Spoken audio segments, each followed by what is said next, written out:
nous aborderons ensemble ce qu'on appelle la conscience de veille. C'est-à-dire là, vous m'écoutez, chacun perçoit à partir de ce qu'il est, de ce qu'il connaît de lui, du monde, des autres. C'est ce qu'on appelle la conscience de veille. Mais nous aborderons aussi ce qui est en dessous de la conscience, ce qui est subconscient. Et nous verrons que ce qu'il y a sous la conscience, ça fait partie c'est là qu'il y a les causes de nos petites misères. Mais également aussi, c'est là qu'il y a de cachés les trésors spirituels, subconscients. Et puis, nous aborderons aussi donc, le niveau supérieur, qu'on appelle supraconscient, qui sont ces dimensions par lesquelles on communique, comme je vous le disais tout à l'heure, avec l'univers tout entier, et qu'on peut recevoir ces fameux messages intuitifs. Vous voyez, intuitivement, tout d'un coup, on sait, il vaut mieux faire ci, faire ça. Ah oui, là, il y a quelque chose qui nous met en garde, ou là, il y a quelque chose qui nous pousse malgré nous.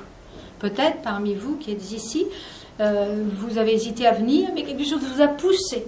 Eh bien, peut-être que ce quelque chose qui vous a poussé, c'est justement votre dimension supérieure. C'est cette dimension-là qui, en réalité, nous guide dans la vie. Tous les êtres, c'est ce que nous pensons, tous les êtres ont en eux cette dimension supérieure, l'esprit, qui les guide. Nous sommes tous guidés. Guidés vers quoi? Vers notre épanouissement. Mais notre épanouissement total. Pas seulement selon les valeurs dites matérialistes, avoir plus d'argent, avoir une plus grosse voiture, une plus grosse maison, enfin plus. Non, c'est une sagesse qui veut nous pousser à être satisfaits de nous, de notre vie, de la façon qu'on a de gérer les choses, même si on a des difficultés, même si on a des problèmes, même si tout n'est pas rose. Vous voyez, c'est un quelque chose intérieur qui nous dit « continue ta route ». Là, tu as rencontré des obstacles, tu vas les franchir. Tu as été blessé, tu t'en remettras.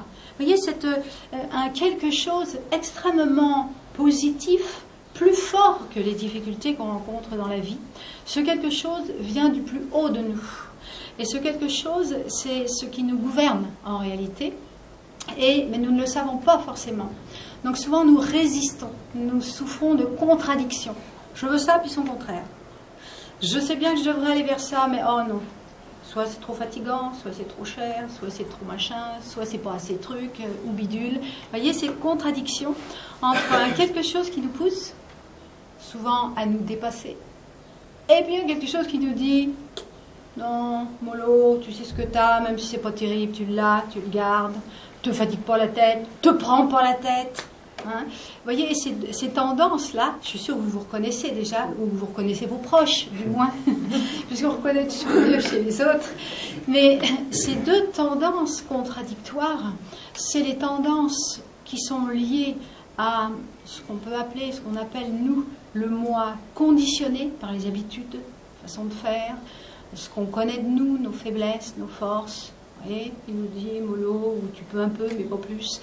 Et puis cette autre partie qui nous dit franchement, tu peux aller vers ton épanouissement. Franchement, tu as droit à plus dans ta vie, plus de qualité d'être, de bien-être. Et ça, c'est les tendances psychologiques et spirituelles. Et pour nous, c'est inséparable.